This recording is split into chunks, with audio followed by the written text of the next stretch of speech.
Okay na yan. Dahil alam. Matigas na ang ilalim yan kasi ano yan, bato. Tingnan ninyo, pang-apat na sako nila ito ngayon dahil ano po yung tawag dito, yung ano nila, pagsisimula nila. So kung hanap nyo ay poste, no? At quality,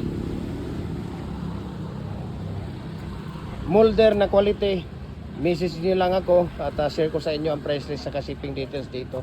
Talagang napakalaking tulong po ito at recommendable itong molder natin dahil adjustable siya, 4x4x8 feet at adjustable na po siya. 4mm ang thickness na ginagamit natin dito sa BI steel plate at lifetime use na po ito, no? Kitang-kita nyo naman, no?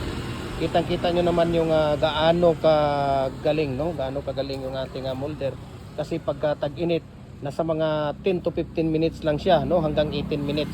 Pagka medyo taglamig naman siya, nasa mga 20 to 25 minutes, pinakamataas na yung 30 minutes dyan. Pwede na nating tanggalin at pwede na nating paklasin yung molder natin. So sa isang araw, pagka ready yung mating, ibig sabihin yung bakal na nilalagay natin dito sa loob ng molder natin ay makakagawa sila ng 6 na sako, di ba? So ito, kung makikita nyo, may mga nakausli na bakal dyan. Yan po ay paglalagyan natin ng barbed wire or cyclone wire natin. Kaya Luzon, Visayas, Mindanao, nagpapasit tayo. I-message nyo lang ako. I-share ko sa inyo ang price list sa shipping details dito. Diba? So, money!